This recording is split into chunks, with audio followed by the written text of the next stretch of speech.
Okay, thank you very much for the invitation. It's a pleasure to be here. I'm going to be presenting this paper, Shelter from the Storm, which is basically looking at just one type of intervention in slum upgrading through Latin America.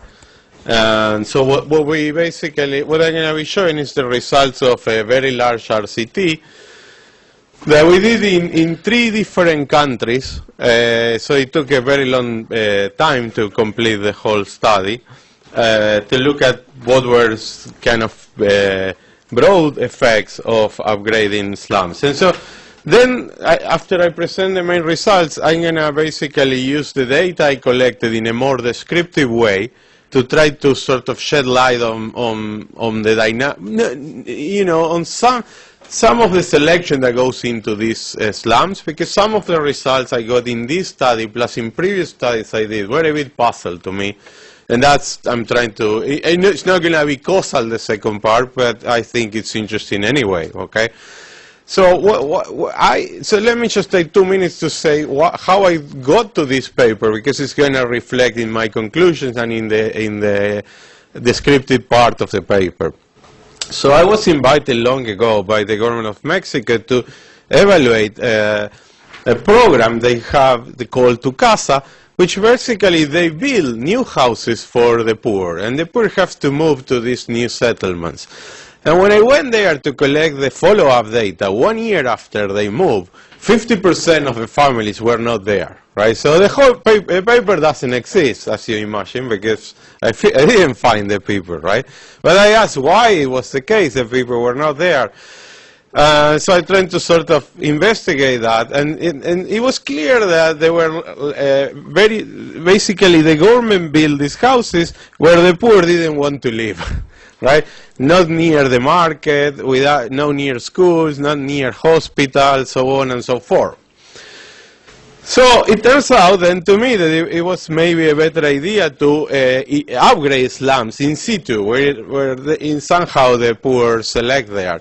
But if then you look at the data, it seems that there is a lot of heterogeneity among the poor, and some will prefer to live in slums with worse houses and near to shops, and others will have different preference. So it's not that clear cut as I first thought, and I'm going to end up reflecting on this. Okay, but going back to this paper, this is just much more specific. It's about one particular type of intervention. I'm going to go very fast to that because I think I can do much better with this picture. So essentially, there is okay. Just 1 minute more before I get into this. But while I was doing that paper in Mexico, Tu Casa, one summer I was traveling with SunRA through the country because the data was all decentralized. It was really complicated. And so I talked in one state to a governor that he was doing some very innovative intervention that I never thought about, but he told me, no, you know what happened, that the poor don't build their houses all together. They just have some money, they start building, and at the end, they always put the floors. So they live on their floors for quite a while, and that's very unhealthy. So what we do is we go and give cement floor to the poor, right? So I did a paper on that, on just completely different, but I was down the road collecting data anyway. So I did a paper on that, and I found some health effects for the children and some improvements in life satisfaction of the families living in that. So then it was that because of that paper, this organization called Techo para mi País contacted me and my co-author in this paper and in the previous one, Paul Gertler, in order to evaluate what they were doing. So they are an NGO working through all Latin America, and what they go is to the poorest of the poorest slums, you can imagine, in which just that one room is a big improvement in the house of the people, okay? And that's what they build. They build this house that costs $1,000, okay? It's an 18 square meters room with several windows, and that's it, okay? So in some cases, so it doesn't have a bathroom or a kitchen or anything like that. Everything's gonna be outside the house on that matter.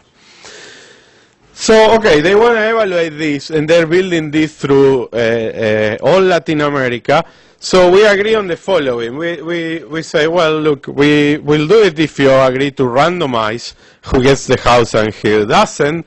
And that was not much of an issue because they build this house using volunteers. And volunteers are mostly university students through Latin America. So they always have much more demand of houses than the ones they can build in a given month, right? They go basically on weekends and build these houses. It's a nice experience to spend a weekend building one of these houses, I can tell you. And so that part was not a big issue. So then we say, look, but also, you know, every time you do an RCT, there is this issue of whatever you find, is it unique to your experiment or is something more general? Given that you are everywhere in Latin America, let's do it in the next 3 countries you are planning to expand, so we sort of can build some external validity of the results. So that's exactly what we did, okay? So basically that was, as I say, this was a very long process. We started in August 2007 in El Salvador, and then they built there. Then we moved to Uruguay. Uruguay is the most urban area. So El Salvador is through all the country. In Uruguay is in Montevideo, which is the capital. These things will play a role in the results. And then we did Mexico, and Mexico is also the state of Mexico, okay? And so essentially they build in both countries, in the 3 countries they build in 2 phases. So they give us the settlements where they were going to go and build new houses.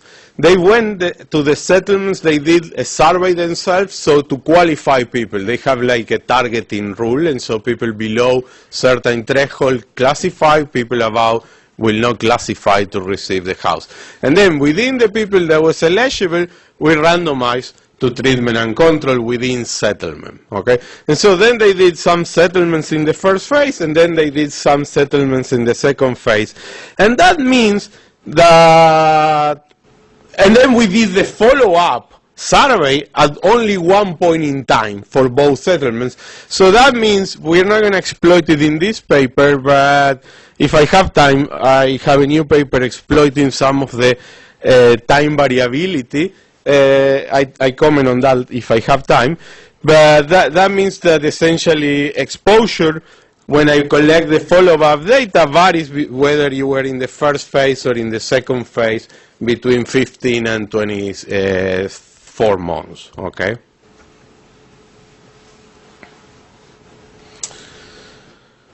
All right, so then what we did is collect data in the baseline, in the follow-up. Basically, we have sort of in El Salvador kind of 600 families, in Uruguay kind of 800, and in Mexico kind of 900. All this depending on how many houses they were going to build. More or less equally distributed between treatment and control. Not necessarily, so this is a very technicality, but not necessarily, it's not like a simple randomization, right? Randomization is within settlement, and it depends how many treatment and controls you have in every settlement, depending on how many houses they were going to build in any settlement. So the whole analysis we are going to do is controlling by settlement fixed effects, right? So within settlement, so because without control by settlement fixed effects, randomization will not assure necessarily that the populations will be equal. Still they are, right? Still they are. That means there's a very poor homogeneous population, but technically it should do control by settlement fixed effects. So, okay, the attrition, that means the families we don't find in the follow-up is very low. It's kind of 5–6% in every country, and it's equal between treatment and control. So there's not much of an issue there. The compliance rate, obviously, is 100% in the control group, right? They were not offered the house, so they don't have the house. But in the treatment group, the compliance is of the order of 85–90%, right? That means that 10% to 15% of the families didn't end up having the house because the house costed $1,000, and to the NGO, and the NGO asked them to pay $100 in advance, and some people that end up not showing up with the payment, so at the end they don't have the house. Okay, and then we track some movers as well. So the attrition is not necessarily people that move. It's some people did not wanted to answer the survey. Some people is people that move and we didn't find. But as I say, it's a small imbalance across group.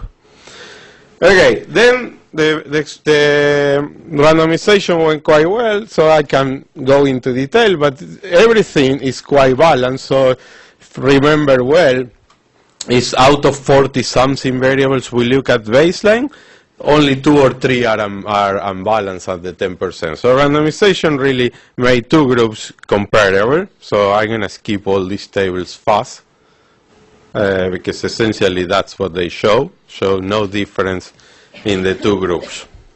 Okay, all that. That is different. This is basically something that I wanted to share with you and give thoughts, because we often talk in this literature about, the external validity of the results, not exactly being precisely about whether we refer to the point estimates or some kind of mechanism or direction of effects, right? Are we talking about the sign of the derivative of the comparative statics or exactly the point estimate? And it's not obviously clear, because if it's only theory, we should be mostly talking about the sign of the comparative statics. If it's really cost-benefit analysis, the point estimate may be important on themselves, right? But as I say, when we say let's do it in 3 countries, the idea was let's see if we have exactly the same effects. But then once we have the data, we say, well, what do we mean? The point estimates or the sign of the effects. And you see, once you think about that, it's obvious. Even if you do exactly the same intervention, exactly in the sense of building a house, it's not the same experiment, because the counterfactuals are different, right? And the treatment effect is just the effect in comparison to the counterfactual. So what I show in this table is that when I look at the characteristics of the house in the baseline, the houses in El Salvador are much worse than in Mexico and Uruguay. So if there is a relation, if this treatment has some effect on the families, you may expect the effects to be larger in El Salvador because the counterfactual was worse. Okay. There's not much difference between Mexico and Uruguay. So there is some difference, but they don't go in any particular direction. So, and that makes a lot of sense. El Salvador is much more poor than Uruguay or Mexico. Okay, so there's no surprise there. Okay, so I'm gonna just look at intention to treat. I could scale up non-compliance by doing IV, but the compliance was very high anyway, so it's not going to make much of a difference, and it was very similar in the 3 countries. So even for the comparison, the IV won't make much of a difference compared to the intention to treat, so I only report intention to treat. Then mechanically, like it's now becoming common in RCTs, I report family-wise error rates by type of variable, and I also report kind of a summary index by. So this is basically to correct for multiple testing. What is also interesting is that all these these are like no theoretical assumption, right? You basically are thinking, okay, I'm doing 100 tests. If I do 100 tests 10 times, I'm going to find something significant, even if it's not. Let's just correct for that.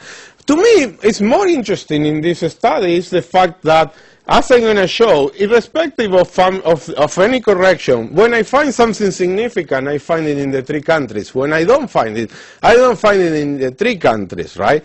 So that, to me, tells a lot more than these mechanical statistical corrections, in the sense of there must be something about that I just happened. But I don't know how that can be statistically incorporated, right? So I'm now thinking about that. Okay, results. So the first thing I'll show you is that the house improved. This is not surprising because this is the treatment, right? But you know, still it might improve less than you expect because, for example, if you look at number of rooms, so it improves on 0.20, right?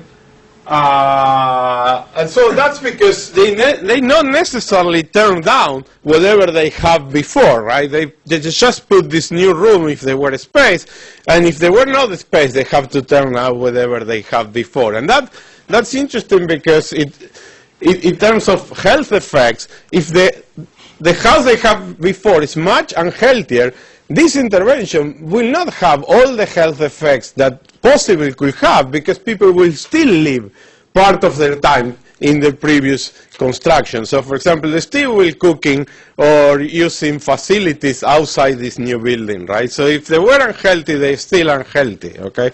That's what I'm trying to show essentially in this table. But everything improved, right? And so these families live in a better house.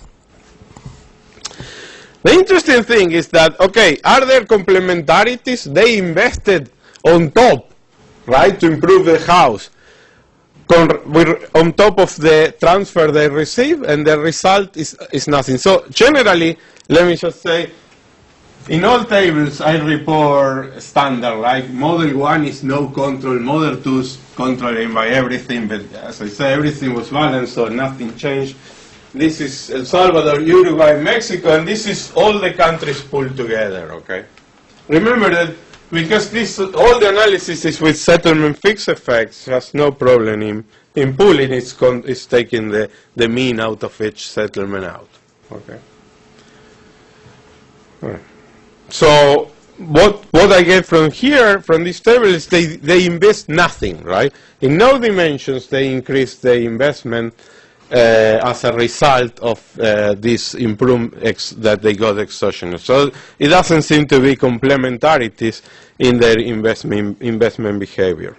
Yeah. I just ask, what's the independent variable in that table you just put up? Oh, this, right.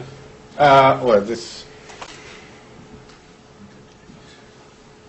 So, for example, sink on room where food is prepared.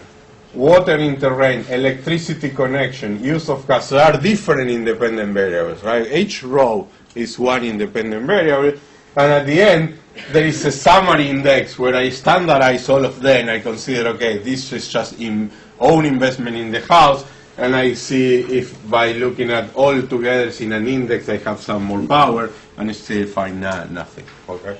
And all the tables have the same structure. Rows are in dependent variable, yeah. Each row is a different dependent variable, no? Yeah.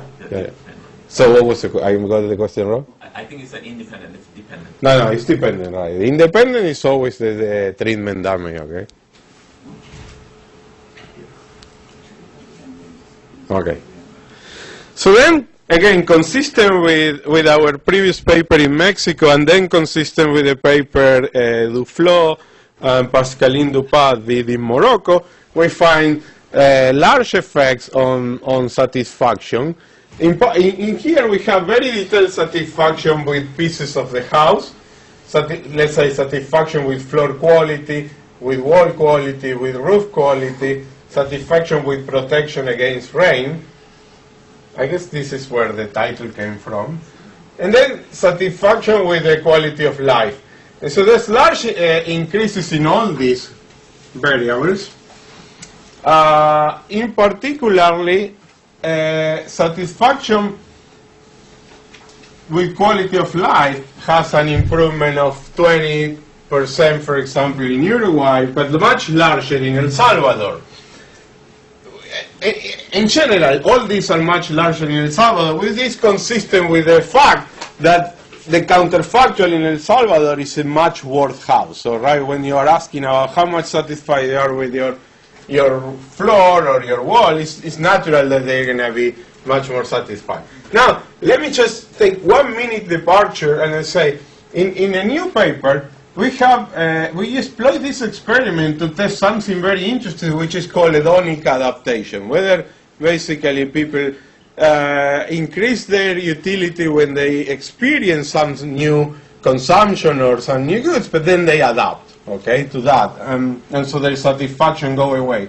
And so the way we can do that very nicely is because remember that in every country we have 2 ways of construction, right?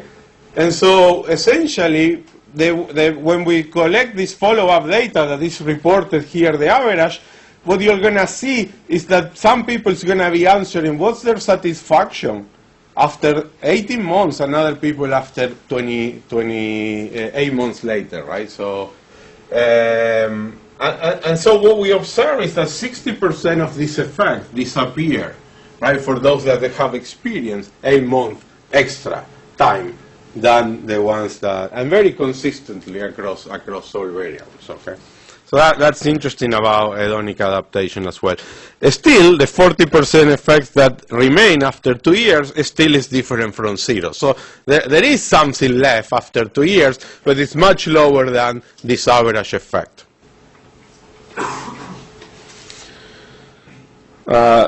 In El Salvador, we find some improvements in security. That's the only time we find difference in one variable. Again, Salvador, if you know Latin America, is extremely more insecure than Mexico and Uruguay. So again, it's consistent that where we find an effect different, there is a good explanation for that.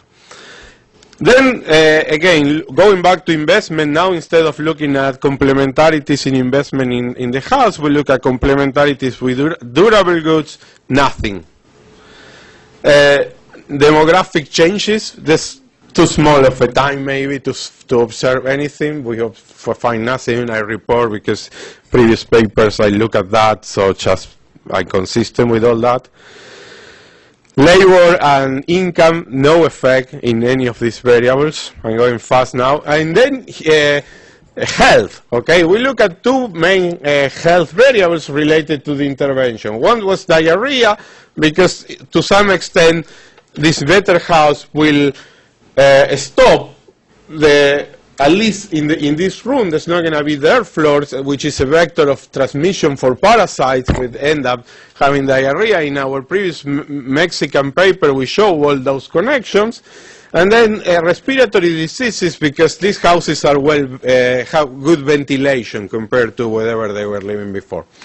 We find nothing on respiratory diseases, and on diarrhea, we find large effects in El Salvador and in Mexico, but not in Uruguay. So, and by large I mean reduction of 20 to 30%, which in every country alone is not statistically significant, because we don't have statistical power, but the effects are large, should not be dismissed just because our sample size is small. When we pull the 2 countries together, in which we find effects, El Salvador and Mexico, the results are significant and are of the order of a reduction of 17%, okay? So finally, who lives in the slum? So that's the descriptive part, right? We have these data sets which are not that simple to get, which is essentially very detailed information on people living in very poor slums. So of this, for example, of these 3 countries, the household survey only collects similar data in Uruguay, not in the other two countries. So the idea is to get to the same regions and compare the poor in these slums compared to the poor that are living not in the slums, okay, in the country.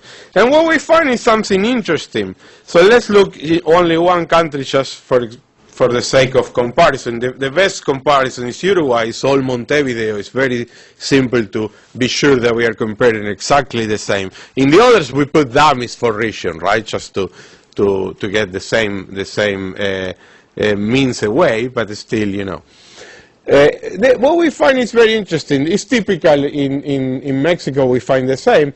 There's no difference or very small difference in employment, but a lot is coming from. There's a lot of action in terms of the poor living in these slums tends to work much more. Yeah, tend to live much more likely to do self-employment work. Okay.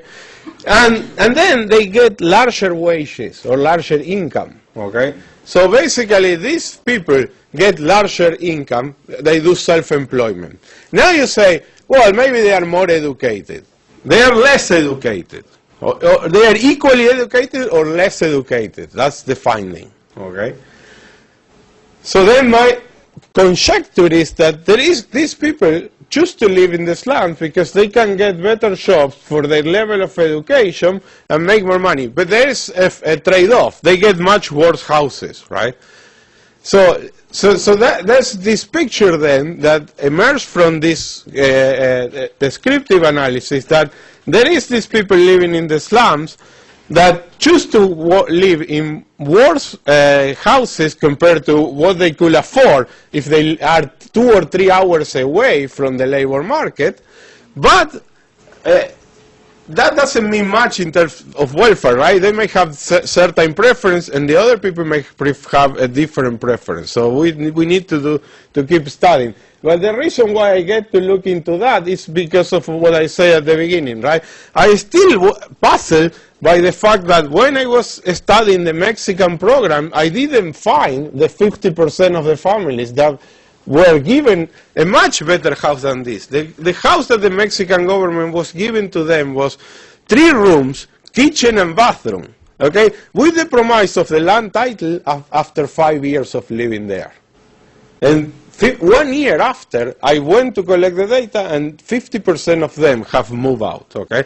So that basically was really the first time I got to say, okay, the poor are basically making this trade-off, and this is important for policy design. And that's all I have to say. Thank you.